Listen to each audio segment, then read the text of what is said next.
సరే, మంచిదండి. మరి క్రైస్తవ లోకమంతా కూడా ఈరోజు ఏమని జరుపుకుంటుంది చెప్పండి? క్రీస్తు యొక్క జన్మదినాన్ని మరి జరుపుకుంటుంది, అవునా కదా? క్రీస్తు యొక్క జన్మదినాన్ని జరుపుకొని మరి ఎలా అయితే క్రైస్తవులు ఉంటున్నారో మరి నేటి సమాజంలో మనము చూస్తున్నాం, అవునా కదా?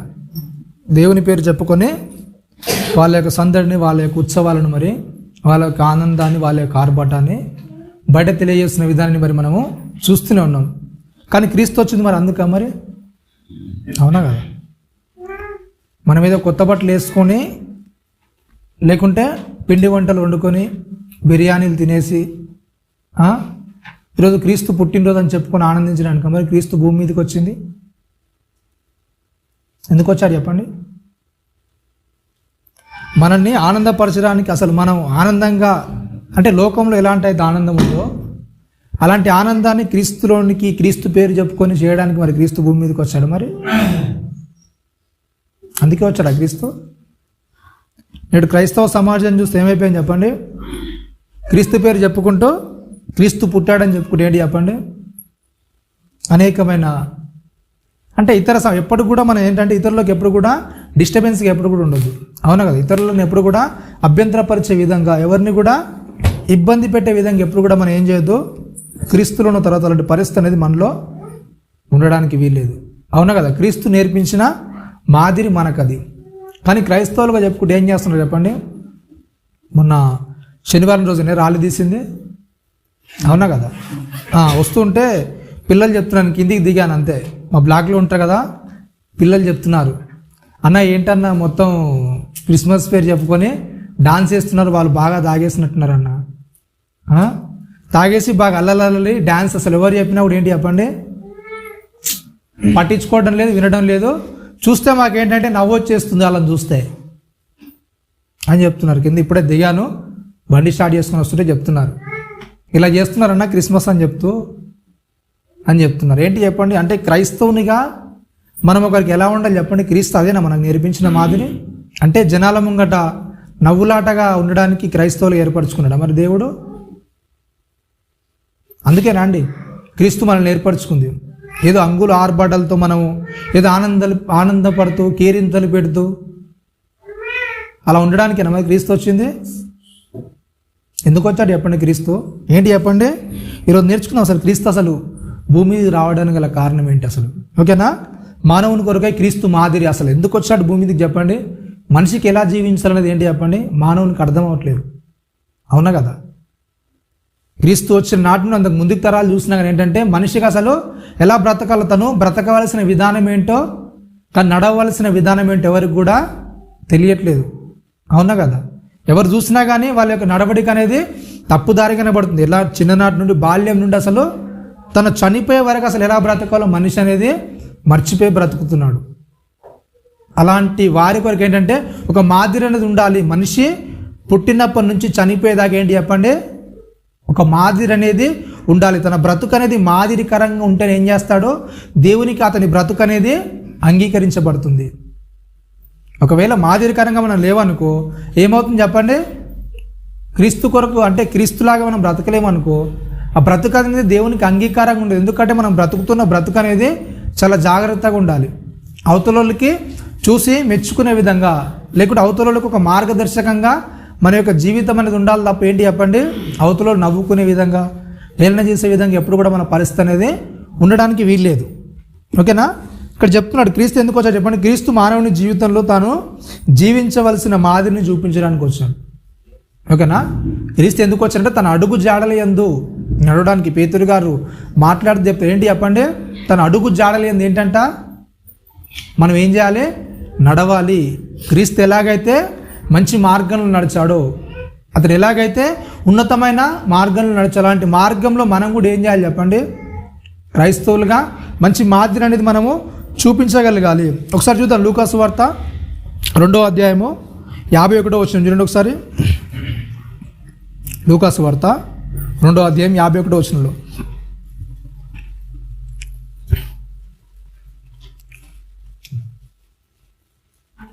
అంతటా ఆయన వారితో కూడా బయలుదేరి నజరేతునకు వచ్చి ఏంటంట, ఏం చేశారంటండి క్రీస్తు వారు? ఏం చేశారంట?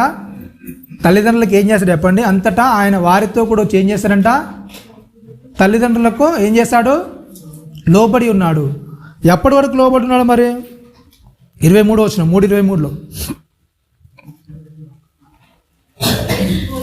యేసు బోధింప మొదలుపెట్టినప్పుడు ఆయన దాదాపు ఏంటంట, 30 ఏళ్ళ ఈడు గలవాడు. అవునా కదా?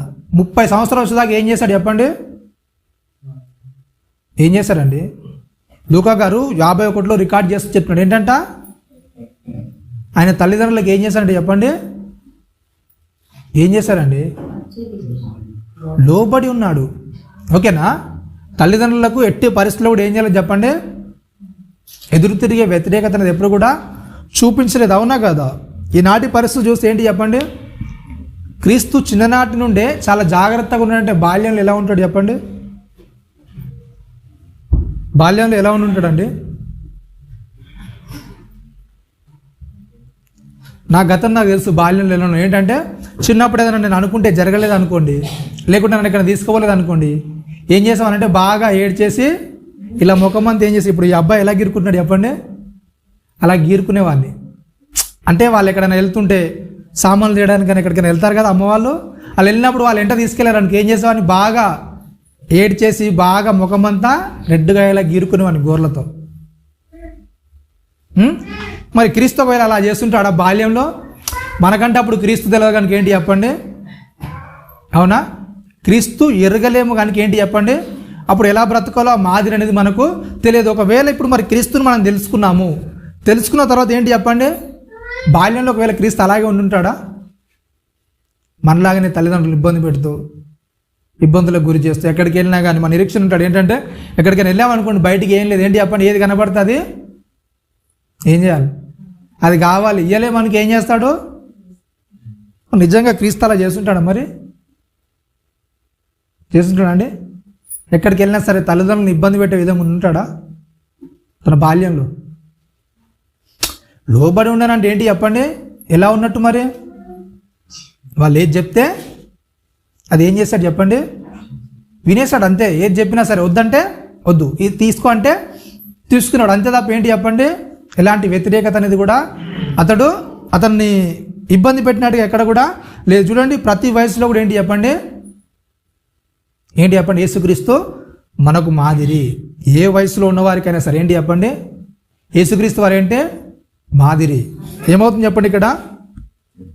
మీకు తెలుసో లేదో, యూదా సాంప్రదాయం ప్రకారము వాళ్ళకు ఒక 12 సంవత్సరాల లేకుంటే ఒక 8 సంవత్సరాలు వచ్చే వరకు ఏంటంటే తోరా మొత్తం ఏం చేయాలంటే వాళ్ళకు వచ్చేసేయాలి, అభ్యాసం కావాలన్నమాట. తోరా అనేది వాళ్ళకు కంటత కావాలి. తోరా అంటే తెలుసు కదా, 5 కాండాలు ఉంటాయి. అంటే ఆదికాండం, నిర్గమకాండం, లేవియాకాండం, సంఖ్యాకాండము, ద్వితీయోపదేశం. ఈ 5 కాండాలను కలిపి, పంచకాండాలను కలిపి ఏమంటారంటే తోరా అంటారు. ఈ తోరా అనేది వాళ్ళకు 12వ ఏటన లేకుంటే 8వ ఏట వరకు ఏం చేయాలి చెప్పండి? వాళ్ళు కంప్లీట్గా వాళ్ళు ఏం చేయాలి? అది అభ్యాసం పొందాలి. మనకు ద్వితీయోపదేశం కాండంలో చూడగలిగితే ఏంటంటే వాళ్ళు ప్రతి 3 రోజులకు ఒకసారి కూడా ఏం చేయాలంటే దాన్ని ప్రకటిస్తూ ఉండాలి. ఆ నేర్చుకున్న దాన్ని ఏం చేయాలంటే ప్రతి 3 రోజులకు ఒకసారి జనాలందరూ 3 రోజుల్లో వాళ్ళకి కంపల్సరీగా సంత అనేది జరుగుతుంటుంది. యూదుల్లో ఇప్పుడు మనకు మార్కెట్ ఎలాగైతే అవుతుందో వాళ్ళకు కూడా అలా మార్కెట్ అనేది అవుతుంది. అలా మార్కెట్ జరిగేటప్పుడు ఏంటంటే ప్రతి 3 రోజులకు ఒకసారి మార్కెట్ అవుతుంది. ఆ 3 రోజులకు ఒకసారి వీళ్ళు ఏం చేయాలి? నేర్చుకున్న వాళ్ళు ఏం చేయాలి? ఆ కంటతో చెప్పిన దాన్ని అంటే వాళ్ళకు చదివి వినిపిస్తూ ఉండాలన్నమాట. ఎందుకు ఆ వినిపించినట్టే? దేవుని యొక్క కట్టడలు, విధులు ఎప్పుడు కూడా మనిషి ఏం చేయొద్దు? తప్పుకోకుండా ఉండాలి. మనిషి ఎప్పుడు కూడా దాన్ని మర్చిపోకుండా ఉండాలి. మర్చిపోకుండా ఉండాలని ఏం చేస్తారంటే వీళ్ళు ప్రతి 3 రోజులకు ఒకసారి ఏంటంటే ఒక అధ్యాయమా లేకుంటే ఒక పారాగ్రాఫ్ తీసుకొని ఏం చేస్తారు? వాళ్ళకు ఉన్న సమయాన్ని బట్టి ఆ పారాను ఆ జనాలంతా ముంగట చదివి వినిపిస్తారనమాట. ఆ వినిపిస్తే ఏంటంటే ఆ విన్న జనాలు, ఓహో దేవుని ఆజ్ఞలు ఇవా, దేవుని కట్టడలు ఇవా, ఓ దేవుడు ఇలా చెప్తున్నాడా, ఇలా నడుచుకోవాలని చెప్తున్నాడా. మనకు చూస్తే ద్వితీయోపదేశ కాండంలో కూడా చెప్తూ మాట్లాడతాడు దేవుడు. 6:6 ఏమంటాడు చెప్పండి? మీ బాల్యం నుండి ఏం చేయాలి? మీ పిల్లలకి ఏం చేయండి? వాళ్ళు కూర్చున్నప్పుడు, లేచున్నప్పుడు, పడుకున్నప్పుడు, త్రోవలో వెళ్ళినప్పుడు ఏం చేయాలి చెప్పండి? ఏం చేయాలి? వాటిని నేర్పించాలి. ఎందుకు నేర్పించాలి? అవి నేర్పిస్తే ఏమవుతుందంటే వాళ్ళు పెరిగి పెద్ద అయిన తర్వాత ఏం చేయరు? ఏం చేయరు? తప్పు చేయరు, తొలగిపోకుండా ఉంటారు. అవునా కదా? ప్రతి మాట వాళ్ళకు హృదయంలో ఎప్పుడు కూడా హెచ్చరించబడుతున్నప్పుడు ఎలా తప్పు చేస్తాడు మనిషి? అవునా కదా? వాళ్ళకి చిన్ననాటి నుండి అభ్యాసం అవుతున్నప్పుడు ఇది చేస్తే తప్పని తెలిసినప్పుడు ఆ తప్పు చేయడానికి ఎందుకు ముందుకు వెళ్తాడు చెప్పండి? అవునా కదా? మరి నిజంగా అలాంటి మాటలు నేర్పించగలుగుతున్నాం చెప్పండి? నేర్పించగలుగుతున్నాం అండి? చిన్నటి నుండి వాళ్ళకి అలా పెంపొందించగలిగామంటే ఏం చేస్తారు చెప్పండి? బాడు నడవవలసిన త్రోవానికి ఏం చేయాలంట? నేర్పాలి. అవునా కదా? క్రీస్తు ఏం చేస్తాడు చెప్పండి? క్రీస్తు అలా పెరగడానికి కారణం ఎవరు మరి? ఎవరు చెప్పండి? అసలు మరియను ఎంచుకోవడానికి గల కారణం ఏంటి? దేవుడు ఏంటి చెప్పండి? భయభక్తులు కలిగే స్త్రీ అంట. అక్కడ చూసిన అందరి స్త్రీలో కూడా మరి ఏంటి చెప్పండి? శ్రేష్టమైనది, చాలా మంచిది. అందుకే ఏం చేశాడు దేవుడు మరియను ఎంచుకున్నాడు. మరి యోసేపు ఎవరండి? యోసేపు గురించి సాక్ష్యం ఏంటి? నీతిమంతుడు. అవునా కదా? యోసేపు గురించి ఏమో నీతిమంతుడు ఉంది. అలాగే మరియ గురించి చూస్తే ఏంటి చెప్పండి? ఆమె చాలా ఉన్నతమైనది, మంచిదని ఆమె గురించి సాక్ష్యం పడింది. ఇద్దరు దంపతుల మధ్య పెరుగుతున్న యేసు ఎలా ఉంటాడు చెప్పండి? ఎలా ఉంటాడండి? అవునా కదా? చాలా జాగ్రత్తగా వాళ్ళకి ఇచ్చిన దాన్ని వాళ్ళు ఏంటంటే వాళ్ళకున్న ఆచారం ఏంటంటే పస్కా పండుగ 41 వచనంలో చూడండి ఒకసారి. 2:41లో పస్కా పండుగ ఆయన తల్లిదండ్రులు ఏటేటి ఏం చేస్తున్నారంట? యెరూషలేమునకు వెళ్తున్నారు. ఏం చేస్తున్నారు చెప్పండి? సంవత్సరంలో వీళ్ళకి 2 పండుగలు ఉంటాయి. అవునా కదా? 6 నెలలకు ఒకసారి పండుగ ఉంటుంది. గుణాల పండుగ ఒకటి, ఇంకోటి. ఇలా 2 పండుగలు ఉన్నప్పుడు ఏంటి చెప్పండి? ప్రతిసారి కూడా వీళ్ళు ఏం చేయాలి చెప్పండి? వెళుతూ ఉండాలి. యెరూషలేముకు వెళుతూ వస్తూ ఉండాలి. వాళ్ళు ఎక్కడున్నా సరే, ఏ ప్లేస్లో ఉన్నా సరే, ఈ పండుగలు అయినప్పుడు కంపల్సరీగా వాళ్ళు ఏం చేయాలి? యెరూషలేమును కంపల్సరీగా వాళ్ళు అటెండ్ కావాలి వాళ్ళ ఆచారం ప్రకారం. కాబట్టి వీళ్ళు ఏం చేస్తున్నారు? ఇలా క్రమేణా జరుగుతుంది. ఇలా జరుగుతున్నప్పుడు కొద్ది ముందుకెళ్ళి చెప్తూ ఉంటాడు. ఏంటంటే 46వ వచనంలో 3 దినములు అయిన తర్వాత ఆయన దేవాలయంలో బోధకుల మధ్య కూర్చుండి వారి మాటలను ఆలకించుచు వారిని ప్రశ్నలు అడుగుచూ ఉండుట చూచిరి. ఆయన మాటలు వినిన వారందరూ ఆయన ప్రజ్ఞను ప్రత్యుత్తరములను విస్మయం ఉంది. ఏం చేస్తారంటే చెప్పండి? ఆయన ప్రజ్ఞకు, ఆయన ప్రత్యుత్తరం, ఆయన చెప్పే మాటకి ఏం చేశారంట? ఏం చేశారు? విస్మయం ఉందారు. అసలు ఏంటి? అసలు ఇతను ఏజ్ ఏంటి? 12 ఏళ్ళు. 12 ఏళ్ళ ఏజ్లో ఏంటి చెప్పండి? చాలా గడ్డాలు నడుసులు ఉంటారు యాజకులు, శాస్త్రులు, పరిసయ్యులు. వాళ్ళ మధ్యలో కూర్చొని ఏంటి చెప్పండి? వాళ్ళ ప్రశ్నలు అడుగుతున్నాడు. ప్రశ్నలకి ఈయన ఏం చేస్తున్నాడు? మరలా వాళ్ళు చెప్పలేకపోతే ఏం చేస్తున్నాడండి?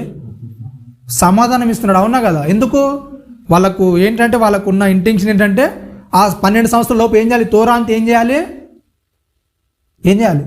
కంప్లీట్ చేయాలి. కంప్లీట్గా ఏం చేయాలి చెప్పండి? కంఠస్థం వచ్చేయాలి. అవునా కదా? కంఠస్థం అనేది వచ్చేయాలి. కంఠస్థం వచ్చినప్పుడు మీకు తెలుసో లేదు, యేసుక్రీస్తును దుష్టుడు శోధిస్తున్నప్పుడు ఏంటి చెప్పండి? ఏమంటాడు? కొన్ని పాత నిబంధనలను తీసుకొని ఏం చేస్తాడు? కోడి చేస్తుంటాడు. అవునా కదా? ఈ రాళ్ళను రొట్టెలుగా చేసుకొని తిన్నప్పుడు ఏం చేస్తాడు చెప్పండి? ద్వితీయోపదేశ కాండంలో ఉన్న మాటను తీసుకొని ఏం చేస్తాడు చెప్పండి? ఆ రెఫరెన్స్ని కోడ్ చేస్తాడు. ఏంటి చెప్పండి? మనుషులు రొట్టె వలన మాత్రమే కాదు కానీ దేవుని నుండి వచ్చే ప్రతి మాట వల్ల ఏం చేస్తాడు? మనుషులు బ్రతాడు. అంటే అప్పటి వరకు ఏం చేస్తాడు చెప్పండి? కంప్లీట్గా ఆయన ఏం చేశాడు? ఆ తోరానంతా కూడా ఏం చేస్తాడు చెప్పండి? హృదయంలో ఉంచేసుకున్నాడు. ఓకేనా? 12 ఏళ్ళ వరకు ఇదంతా ఉంచేసుకున్నాడు. 30 ఏళ్ళ వరకు వాళ్ళకి ఏం చేయాలి చెప్పండి? 37 ఉన్నాయి కదా ఇవి పాత నిబంధనలు. అవన్నీ కూడా వాళ్ళకి ఏం చేయాలి చెప్పండి? కంప్లీట్గా వచ్చేయాలి వాళ్ళకు. అవన్నీ కూడా దాని మీద పూర్తి అవగాహన అనేది వాళ్ళకు ఉండిపోవాలి. అంటే కంటతో చెప్పాలి. ఏది అడిగినా కూడా ఏం చేయాలి చెప్పండి? చెప్పేసాలి అంతే, నోటి మీద అలా. ఓకేనా? అలా పెరుగుతున్నప్పుడు ఏం చేశాడు చెప్పండి? వాళ్ళ ప్రశ్నలకు ప్రత్యుత్తరాలకు ఈయన ఇస్తే ఏం చేశారు? విస్మయం పొందాడు. అలా ఏం చేశాడు చెప్పండి? యేసుక్రీస్తు వారు దినదినం ఏం చేస్తున్నాడు? అభివృద్ధి చెందుతున్నాడు. ఎందుకంటే కంప్లీట్గా పిల్లలు పాడైపోవడానికి గల కారణం ఏంటంటే ఖచ్చితంగా బైబిల్ చెప్తుంది. ఏంటి చెప్పండి? ఎవరు చెప్పండి? తల్లిదండ్రులే. అది బైబిల్ ఖచ్చితంగా చెప్తుంది. పిల్లలు పాడైపోవడానికి గల కారణం ఎవరంటే తల్లిదండ్రులే పూర్తి బాధ్యత వహించాలి దానికి. వాళ్ళు ఇప్పుడు చెప్తున్నట్లేదు, ఇప్పుడు మా మాట వినట్లేదు అంటే కారణం ఎవరు చెప్పండి? నువ్వు ముందు నుంచి వాడిని సరిగా పెంచలేదు. ఇప్పుడు సడన్గా మారమంటే ఎలా మారుతాడు?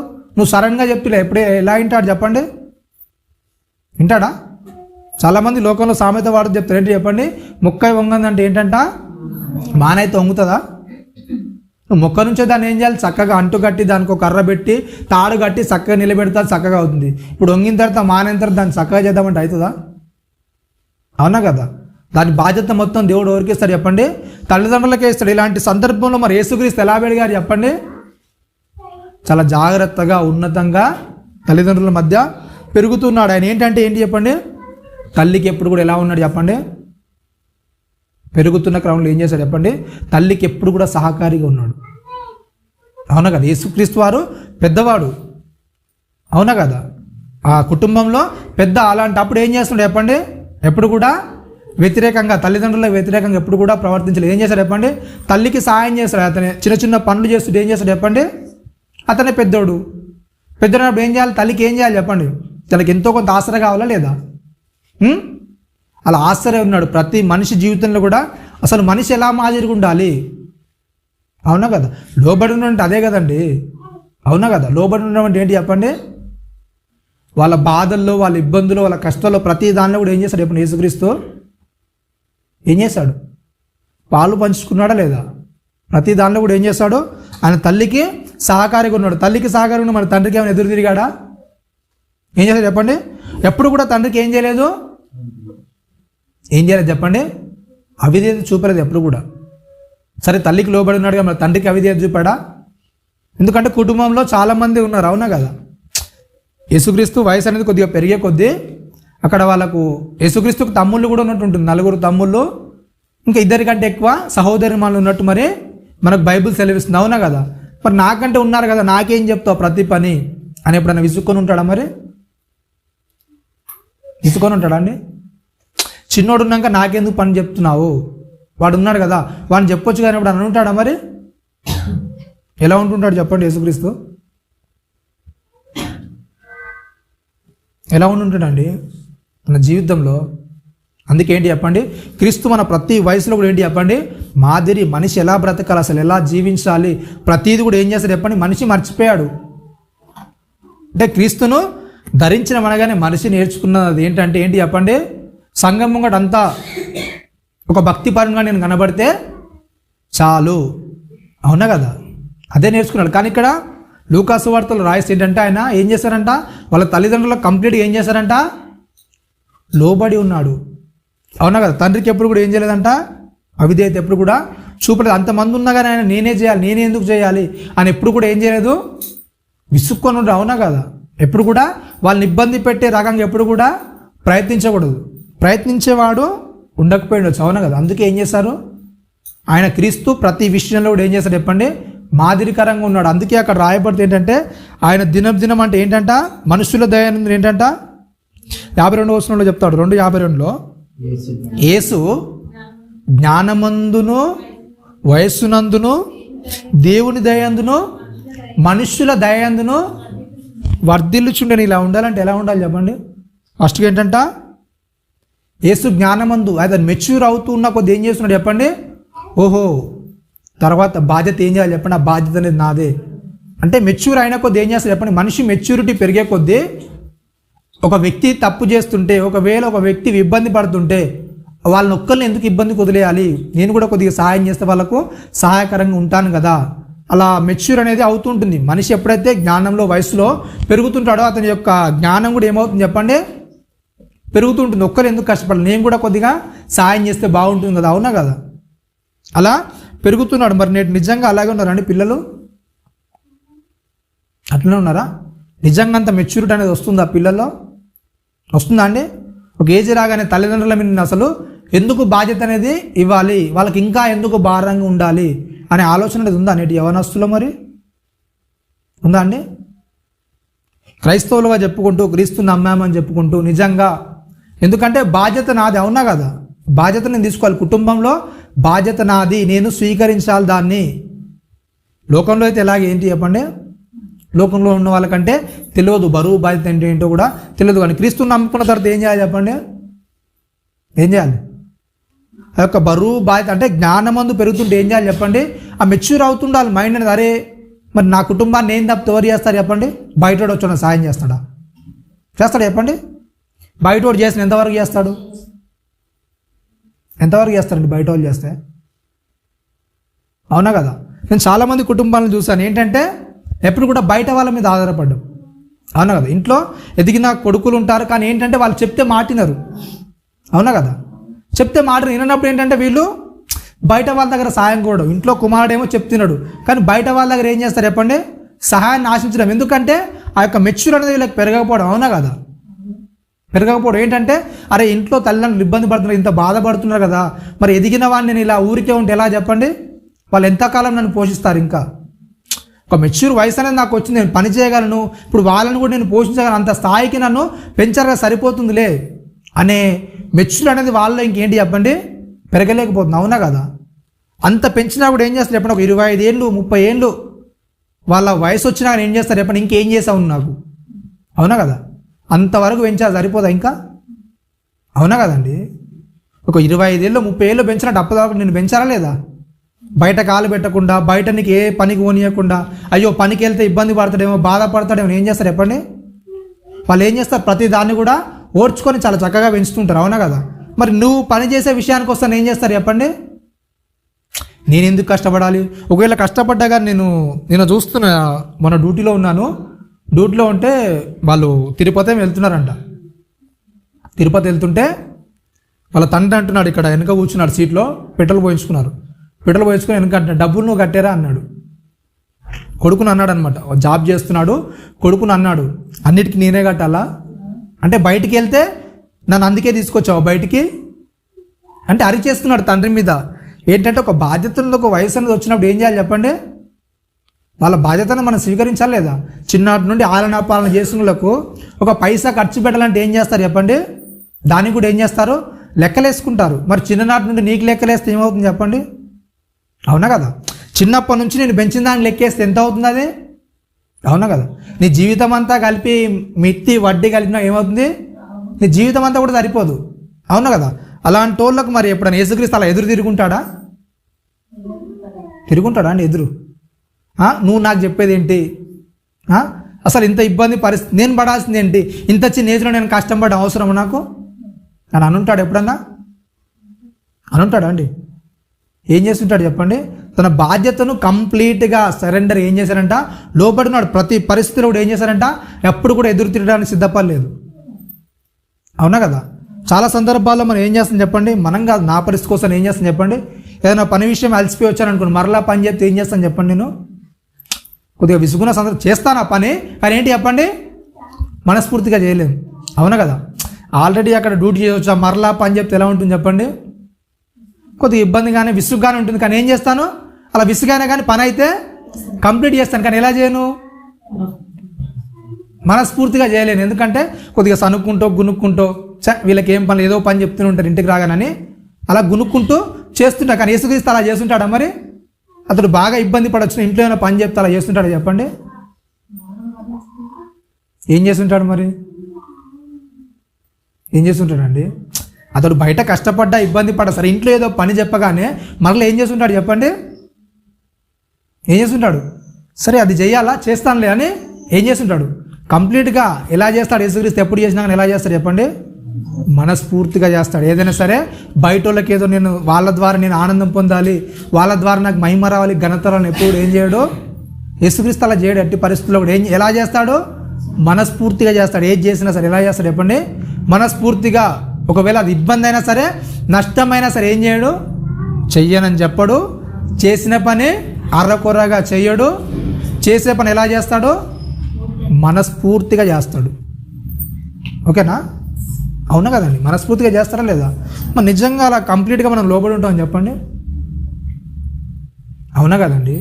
ఏదైనా చిన్న ఇబ్బంది వేదనను అనిపించగానే మనకు ఎలా ఉంటుంది చెప్పండి? అక్కడెక్కడో కోపం అరికాల్లో ఉంటే ఎక్కడి దాకా వస్తుంది చెప్పండి? చాలామంది అంటుంటారు ఏంటి చెప్పండి? అరికాల్లో కోపం అంటే ఎక్కడికి వస్తుందంట? నడినెత్తికి వస్తుందంట. ఎప్పుడైనా యేసుక్రీస్తు అలా మరి కోపగించుకొని ఉంటాడా? కోపగించుకుంటారా లేదండి?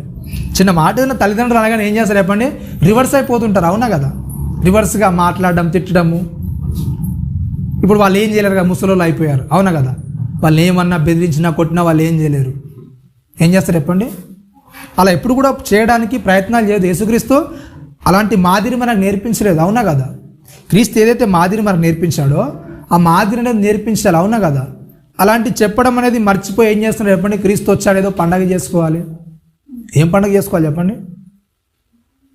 చాలా వరకు క్రీస్తును ప్రకటించడం అంటే ఏమనుకుంటారంటే 10 మందికి సువార్త చెప్తే అయిపోతుందిలే, 10 మంది సువార్తలు నడిపిస్తే అయిపోతుంది. సువార్త అంటే ఏంటి చెప్పండి? అసలు సువార్త అంటే ఏంటండి? క్రీస్తు ఏం చెప్పాడు? మరి మన బ్రతుకు ఎలా ఉండాలో చెప్పాడు కదా, అవునా కదా? మన బ్రతుకులో మంచి మాదిరి లేని అవతలానికి సువార్త చెప్తే ఏం అని చెప్పండి, అవునా కదా? మన బ్రతుకు అనేది మాదిరికరంగా ఉన్నది, మన బ్రతుకు అనేది అవతలానికి మాదిరి చూపించింది. అందుకే కదా యేసుక్రీస్తు వచ్చింది, అవునా కదా? ఆయన 33 సంవత్సరాలు ఉండి భూమి మీద 30 సంవత్సరాలు ఏం చేశాడు చెప్పండి? కంప్లీట్గా ఇగో మానవ జీవితం అంటే ఇలా బ్రతకాలి, ప్రతి దానికి లోబడి ఉండాలి, ఎట్టి పరిస్థితుల్లో కూడా ఏం చేయదు చెప్పండి? ఏం చేయద్దు, తిరగబడ్డానికి కానీ, మరలా మాట్లాడడానికి కానీ, నేను చెయ్యను అని చెప్పడానికి కానీ ఏంటి చెప్పండి? ఎలాంటి అవకాశం లేదు. 30 ఏళ్ళ దాకా ఏం చేశాడు చెప్పండి? లోబడి ఉన్నాడు, అవునా కదా? 30 సంవత్సరాలు తల్లిదండ్రులు ఏది చెప్తే ఆ మాట ఏం చేశాడు చెప్పండి? లోబడి. ఆయన టైం అంతే, అవునా కదా?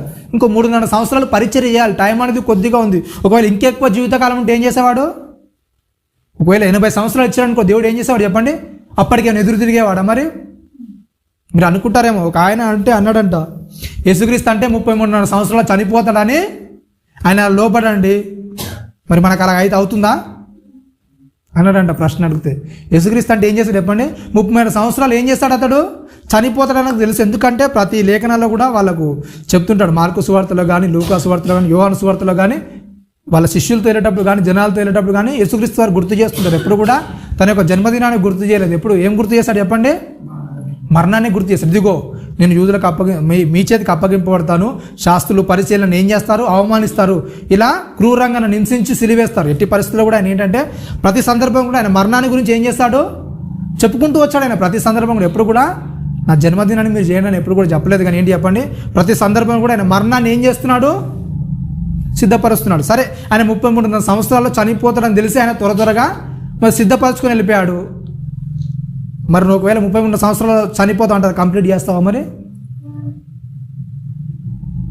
ఆయనకంటే 33 సంవత్సరాలు ఏంటి చెప్పండి? తెలుసండి, నాకు ఒక క్లారిటీ ఉంది, అవునా కదా? ఈ టైంలో నేను వెళ్ళిపోతానని క్లారిటీ ఉంది. యాకోబు పత్రిక రాస్తూ యాకోబు గారు చెప్తారు ఏంటంటే మన జీవితం ఏంటంటే ఇంతలో కనబడి అంతలో మాయమైపోయే ఆయన కంటే 33 సంవత్సరాలు గ్యారంటీ. మరి మనకేమైనా గ్యారంటీ ఉందా అండి? గ్యారంటీ నువ్వు నిజంగా ఈ టైంలో చనిపోతావు అని నీకేమైనా తెలుసా? ఆయన ప్రతిదినం కూడా శిష్యులతో చెప్పుకుంటూ వస్తున్నాడు, ఇగో నేను చనిపోతాను, ఇలా అప్పగించబడతానైనా ప్రతిదినము చెప్పుకుంటూ వస్తున్నాడు. మరి మన పరిస్థితి ఏంటి చెప్పండి? మనం ఎప్పుడు చనిపోతాం మనకు తెలుసా? మరి తెలియనప్పుడు మరి మనం ఎంత లోబడి ఉండాలి చెప్పండి? ఎంత సరెండర్ అయిపోవాలి?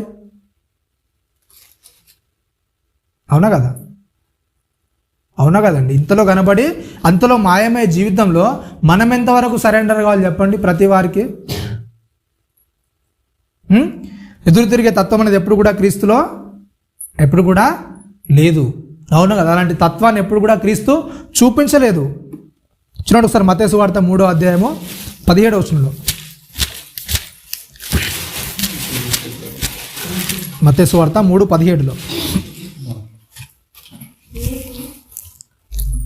మత్తయి 3:17.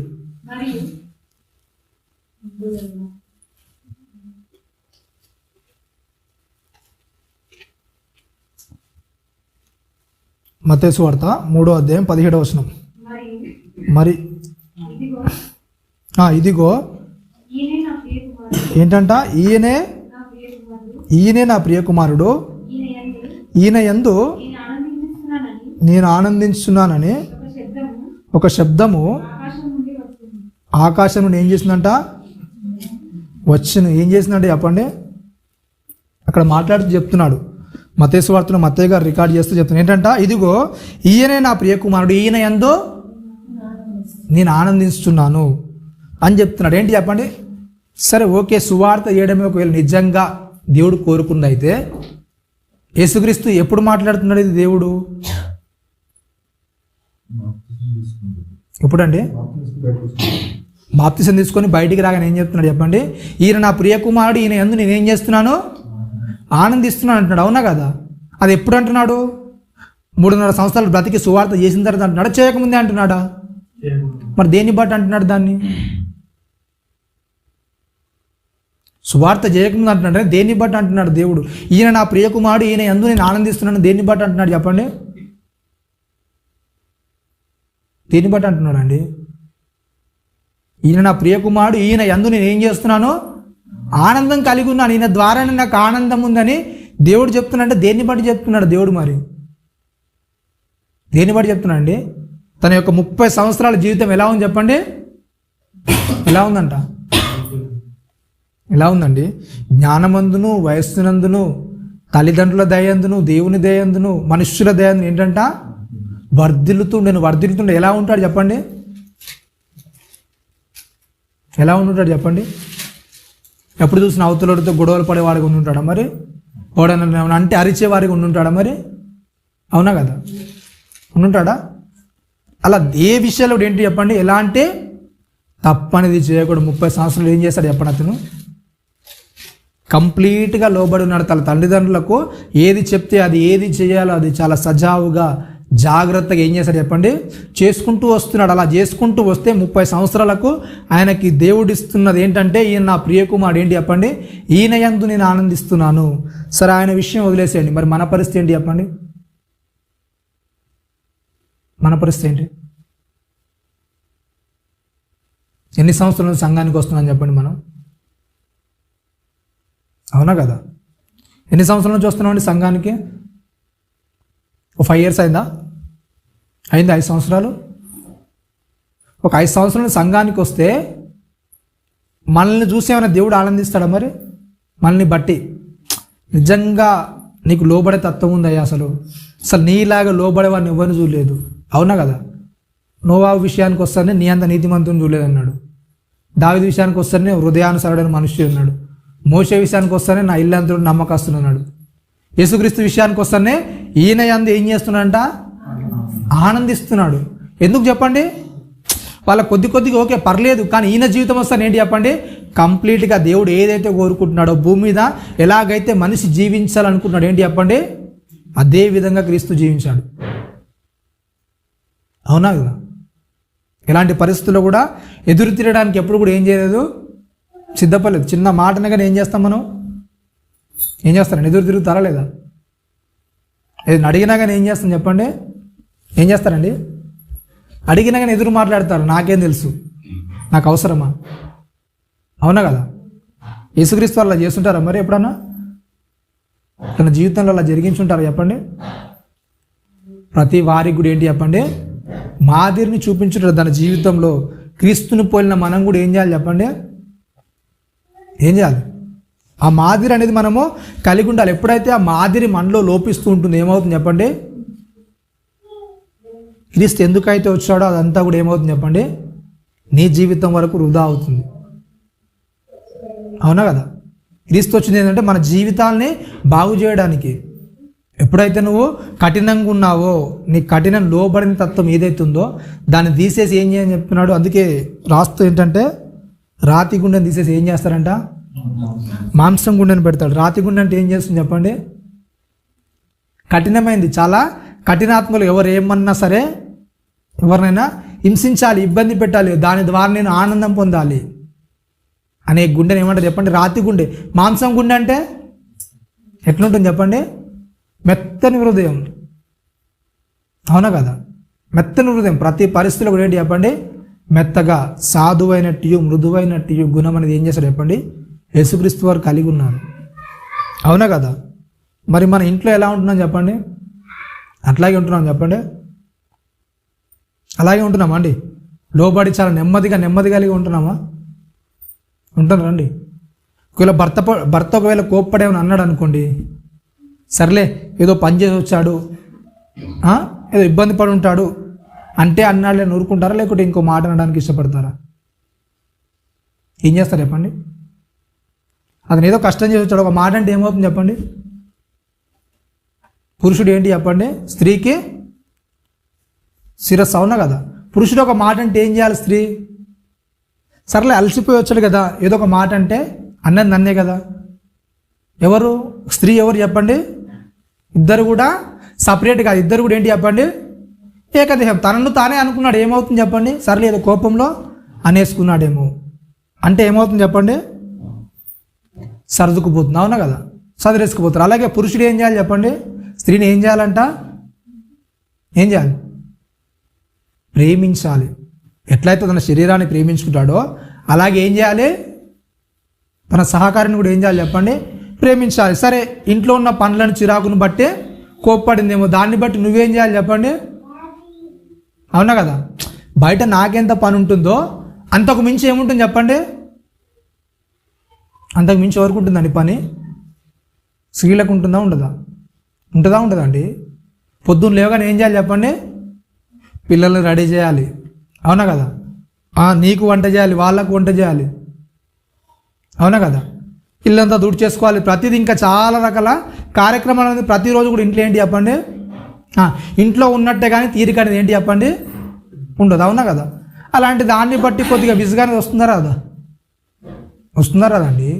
అలా వచ్చినప్పుడు ఏం చేయాలి మరి, భర్తలలో మీ భార్యలు ఏం చేయాలంట, ఏం చేయాలండి, సరే విసుగుతో మాట అంది, దాన్ని బట్టి నువ్వేం చేయాలి చెప్పండి, సర్లే పొద్దుంత ఏదో చూసి విసిగిపోయి ఉంటుంది అంటే అన్నది కదా, ఎవరినన్నది, నా శరీరమే కదా, నన్నే అన్నది కదా. సరే ఆమె బాధ ఏంటో పోనీలే అని ఊరుకుంటే ఏమవుతుంది చెప్పండి, ఏమవుతుందండి,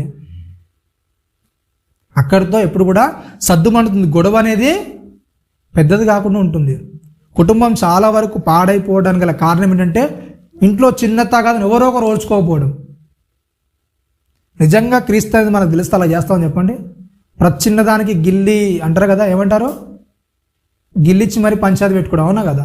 అదేదో చిన్నది ఏదో ఓర్చేసుకుంటే అయిపోతుంది. కానీ ఏం చేస్తారు చెప్పండి, నన్ను అంత మాట అంటావా, నన్ను ఆ విధంగా అంటావా, ఎందుకు చెప్పండి, చిన్నదాన్ని పెద్దది చేసుకోవడం అవసరమా. ఇంట్లో ఉన్న రచ్చ కాస్త ఏం చేస్తారండి, వీధిలోకి ఇడ్చేసుకుంటారు, అవునా కదా. ఇద్దరు కూర్చొని సంజాయించుకునే విషయాన్ని 10 మంది దగ్గర తెచ్చి ఏం చేస్తారు చెప్పండి, ఏం చేస్తారు, బయట వేసుకుంటారు కుటుంబ గౌరవాన్ని. మరి అలా ఏసేపు మరియలు అలా చేస్తుంటారా, మరి చేస్తుంటారండి. ఒకవేళ ఆ విధంగా చేస్తుంటే యేసుక్రీస్తులు పెరిగేవారా, అలాంటి వాతావరణం పెరిగితే వాళ్ళు ఇబ్బంది అలా పడుతూ ఉంటే చెప్పండి. చాలా జాగ్రత్తగా ఏం చేశాడు చెప్పండి, యేసుక్రీస్తు వారి తల్లిదండ్రులను బట్టి ఏం చేశాడు, జాగ్రత్తగా వాళ్ళని చూస్తున్నాడు, వాళ్ళ మాదిరిని చూస్తున్నాడు, చాలా జాగ్రత్తగా ఎదిగాడు. తను చదువుతున్న గ్రంథాలను బట్టి ఏంటంటే తనకు వయస్సు వచ్చే కొద్దీ తను చదువుతున్న గ్రంథాలు తన గురించే రాయబడ్డాయి. దీన్ని అన్నింటిని కూడా నేను ఏం చేయాలి చెప్పండి, నెరవేర్చుకుంటూ వెళ్ళాలి, అవునా కదా. నా జీవితంలో నా గురించి రాయబడినవన్నీ కూడా నేను ఏం చేయాలి, నెరవేర్చాలి. తండ్రి ఆ మీది వచనంలో అంటుంటాడు, ఏంటంటే లూకాసు వార్తలో చూడండి ఒకసారి 2వ అధ్యాయంలో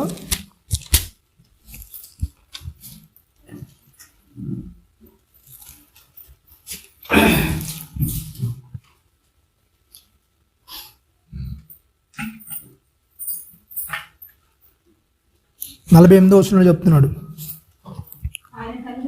ఆయన తల్లిదండ్రులు ఆయనను చూచి మిక్కిలి ఆశ్చర్యపడి, ఆయన తల్లి, కుమారుడా మమ్మును ఎందుకు ఇలాగు చేసితివి, ఇదిగో నీ తండ్రియు నేనును దుఃఖపడుచు నిన్ను వెదుగుచుంటిమని ఆయనతో చెప్పగా, ఆయన మీరేలా నన్ను వెదుకుచున్నారు, నేను నా తండ్రి పనుల మీద ఉండవాలని మీరు ఎరుగరా. ఏమంటున్నాడండి, ఏంటంటే చెప్పండి, మీరు నా తండ్రి పనుల మీద ఉండాలని మీకు తెలియదా అన్నాడు.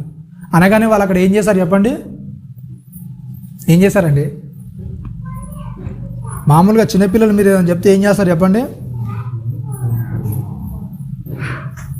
చిన్నపిల్లలు ఏదైనా చెప్పారు అనుకో, మీరు ఏం చేస్తారు చెప్పండి, ఏం చేస్తారండి, కొద్దిగా పెద్దగా మాట్లాడాలనుకో చిన్నపిల్లలు ఏం చేస్తారు చెప్పండి, సర్లే వయసుకు మించిన మాటలు అని ఏం చేస్తారు, ఆపేస్తారు, అవునా కదా.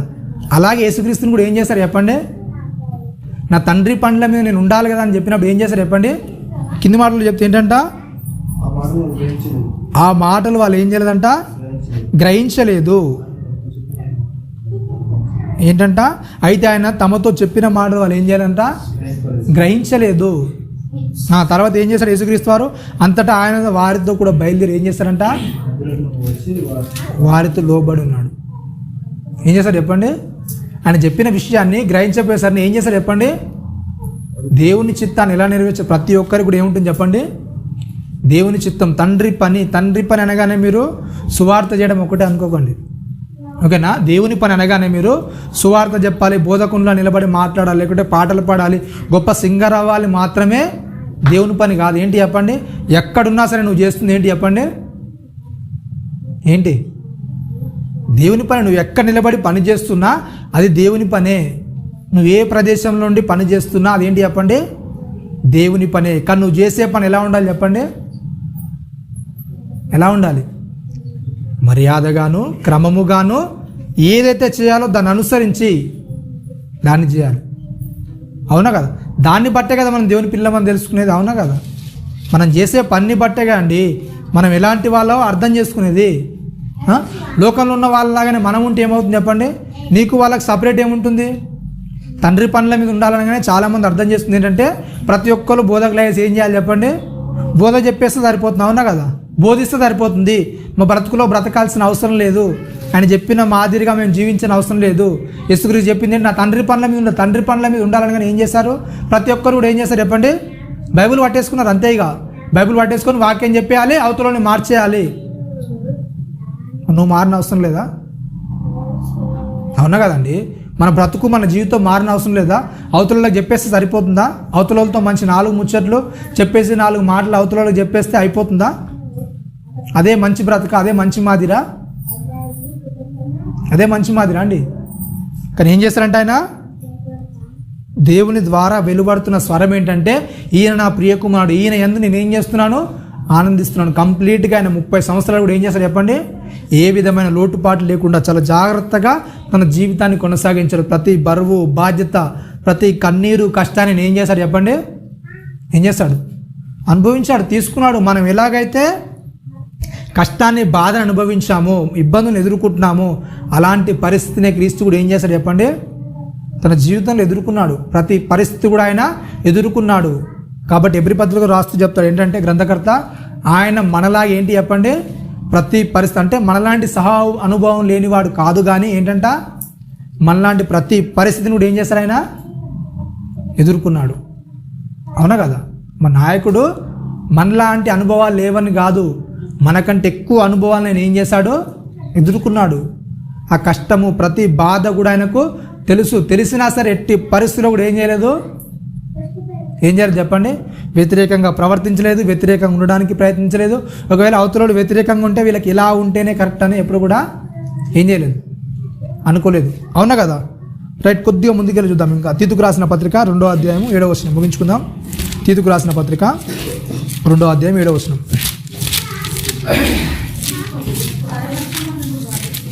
ఏంటంట? పరపక్షమందుండువాడు మనలను గూర్చి చెడు మాట ఏదియు చెప్పనేరక సిగ్గుపడినట్లు అన్నిటి అందును నిన్ను నీవే సత్కార్యముల విషయమై మాదిరి కనపరుచుకును. ఏంటంట? ఎలా ఉండాలంటండి? ఎందుకు వచ్చారంట క్రీస్తు చెప్పండి? ఏంటంట? పరపక్షమందుండువాడు మన గురించి ఏంటంట? చెడు మాట ఏదియు చెప్పనిరక సిగ్గుపడినట్లు. మనం అంతకుముందు చూసుకున్నాం దానియేలు సందర్భం. అవునా కదా?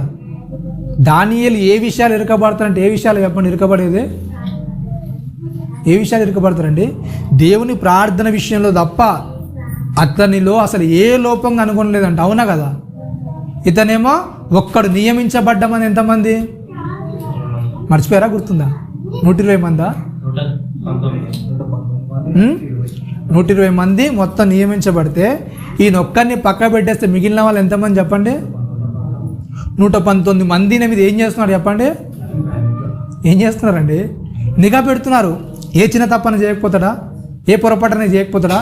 ఏదో తప్పులో మాకు దొరకపోతాడని ఏం చేస్తారు చెప్పండి? ఏం చేస్తారండి? వెతుకుతూ ఉన్నారు. అవునా కదా? అలా వెతుకుతున్నప్పుడు సరే 119 మంది వదిలేండి, మనతో ఒక్కరిని పంపిస్తే ఏ తప్పు చేయకుండా ఎన్ని రోజులు ఉంటారు చెప్పండి? ఆయనకు 119 మంది దగ్గరుండి చూసినా కానీ ఆయన ఏంటంట? ఏ లోపం దొరకలేదంట అసలు అతను. ఏ లోపం దొరకలేక విసిగిపోయి వాళ్ళు ఏం చేస్తారు, ఇతడు ఏడ కూడా దొరకడు మనకు, ఇతను అసలు లోపాన్ని మనం ఏం చేయలేము, కనుగొనడం అసాధ్యం.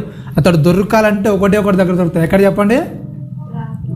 దేవుని అతని బలహీనత. మన పరిస్థితుల్లో కూడా ఏమవ్వాలి చెప్పండి, మనం దొరకాలంటే ఎక్కడ దొరకాలి చెప్పండి? ఎక్కడ దొరకాలండి? దేవుడే మన బలహీనత అవ్వాలి తప్ప ఇంకో వేరే పరిస్థితుల్లో మనం బలహీనులుగా ఉండి అవతల నోట్లో నానడానికి అవకాశం ఉండొద్దు. దేవుని బట్టి తప్ప అవతల ఎట్టి పరిస్థితుల్లో మనం ఏం చేయాలి చెప్పండి? ఒక చెడ్డ మాట మన మీద రావాలంటే ఏం చేయాలి చెప్పండి? ఆడే సిగ్గుపడాలి. అలాంటి బ్రతుకనేది మనం బ్రతకాలి. అవునా కదా? అలాంటి మాదిరికరమైన జీవితాన్ని మనము చూపించాలి. రాయబడుతూ తీతుకు రాస్తూ చెప్తున్నాడు ఏంటంట, చెప్తున్నాడు, పరపక్షమందుండువాడు మనల్ని గురించి చెడ్డ మాట ఏది చెప్పనరక సిగ్గుపడినట్లు అన్నిటి యందు నిన్ను నీవే సత్కార్య విషయమై మాదిరిగా కనబరుచుకున్నావు. అలా అని యేసుక్రీస్తు మరి అలా లేడా? మీకు తెలుసో యేసుక్రీస్తు వారిని ఆ యొక్క పిలాతు ముందు నిలబెట్టినప్పుడు ఏంటి చెప్పండి? వాళ్ళు చెప్పినది ఏది కూడా ఏంటి చెప్పండి? కరెక్టేనా? అసలు కరెక్టేనా అండి? అసలు ఏది కూడా సూట్ అవ్వట్లేదు. ఈయన చెప్పిన దానికి వాళ్ళు చెప్పేదానికి ఏంటి చెప్పండి? పొంతం లేదు. వాళ్ళు చెప్పేవన్నీ కూడా ఏంటి చెప్పండి? అబద్ధాలని తెలిసిపోతున్నాయి. ఆయన ముంగట నిలబడి చెప్పేవన్నీ కూడా ఏంటి చెప్పండి? వాళ్ళు చెప్పేవన్నీ కూడా అబద్ధాలని వాళ్ళ ముందే తెలిసిపోతున్నాయి. అయినా కానీ ఏం చేస్తున్నారు వాళ్ళు? వాదిస్తున్నారు, ఏదో ఒక నేరం మోపుతున్నారు. కానీ ఏంటి చెప్పండి? ఆ నేరం ఆయన చేయలేదు. అవునా కదా? ఆ నేరము వాళ్ళు ఏదో ఊరికే ఏదో రాయేస్తున్నారు. ఏంటి చెప్పండి? అది ఏది కూడా సరైనది కాదు. ఎందుకు చెప్పండి? ఆయన బ్రతుకలా ఉందని. అందుకే ఆయన చెప్తే ఏంటంటే, యోహాను సువార్త చెప్తూ నాలో పాపం ఉందని ఏంటి చెప్పండి? మీలో ఎవడు స్థాపిస్తాడు చెప్పండి? ఎవడన్నా స్థాపించగలుగుతాడు నాలో పాపం ఉందని? ఎప్పుడు చెప్తుండే ఆయన? 30 సంవత్సరాలు బ్రతికిన తర్వాత ఆయన మాటను చెప్తున్నాడు. ఏంటి చెప్పండి? నాలో ఉన్నప్పటి నుంచి ఏంటి చెప్పండి? మీలో ఎవరైనా పాపం కనుక్కున్నాడా? మీ మధ్యలోనే బ్రతికాను, మీ మధ్యలో తిరుగుతున్నాను. నేను తప్పు చేసిన పరిస్థితులు ఏమన్నా, అన్యాయంగా వివరించిన సందర్భాలు ఏమన్నా ఉన్నాయా అని చెప్తున్నాడు. అప్పుడు ఏంటి చెప్పండి? ఎవరైనా ఏమైనా అన్నారా? నేను చూశాను అని. ఒక సమూయేలు గారి గురించి చదివితే ఏంటి చెప్పండి? సమూయేలు గారు ఏమంటారు చెప్పండి? ఓని ఎద్దునైనా, ఓని గాడిదనైనా, లేకుంటే వారి దగ్గరైనా బంగారనైనా వెండినైనా నాశించాను ఎప్పుడన్నా? మీ దగ్గర నేను తీసుకున్నానా? లేకుంటే ఎవరికో నేను సహాయం చేయడానికి, ఎవరినో ఒత్తాసు పలకడానికి ఎప్పుడైనా మీ దగ్గర మిమ్మల్ని అన్యాయం చేశాను ఎప్పుడన్నా? న్యాయం కాదు అన్యాయంగా తిప్పానా అంటే ఏమంటున్నారు చెప్పండి జనాలు? ఏమన్నారండి?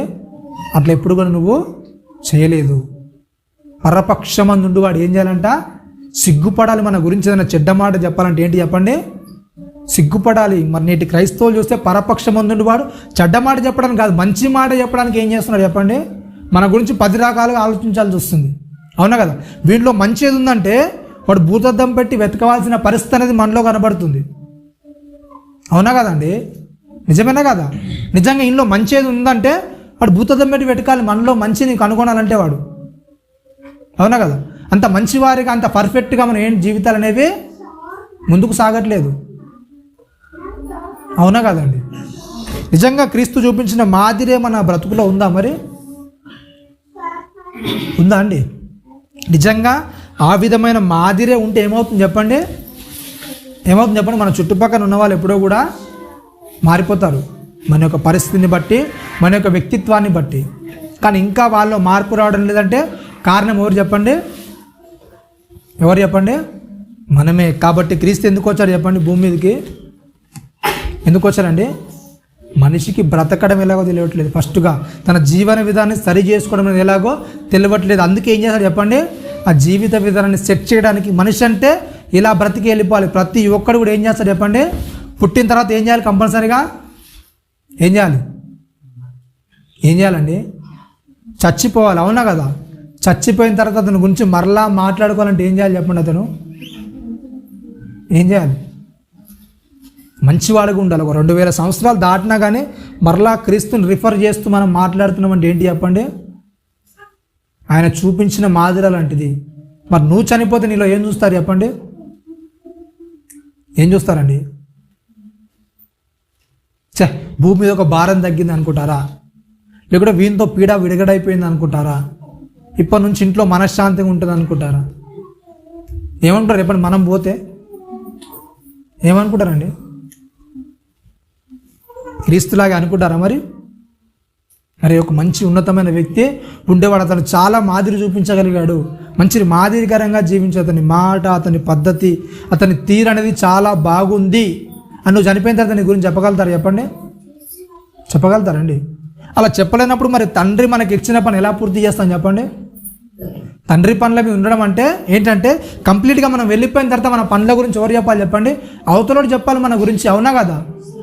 నీ గురించి నువ్వు చెప్పుకోవచ్చు సాక్ష్యము, అవతలోడు చెప్పాడు పలానా వ్యక్తి ఇలా బ్రతికాడు క్రీస్తు గురించి. క్రీస్తు అంటే చచ్చిపోయేవాడు అతడు, క్రీస్తు ఎలాగైతే జీవించాడో భూమి మీద అతడు అలా జీవించాడు అని అవతలోడు చెప్పుకోవాలి మన గురించి. మనమే డప్ప కొట్టేసుకుంటే ఏమవుతుంది చెప్పండి? అవునా కదా? నా గురించి నేను తోపు, నేను దుర్మ అనుకుంటే అదే కాదు. యేసుక్రీస్తు ఎక్కడ కూడా అలా చెప్పుకోలేదు. ఆయన చనిపోయిన తర్వాత ఏమైంది చెప్పండి? ఆయన యొక్క సువార్త అనేది ఇంకా విజృంభంగా వ్యాప్తి చెందింది.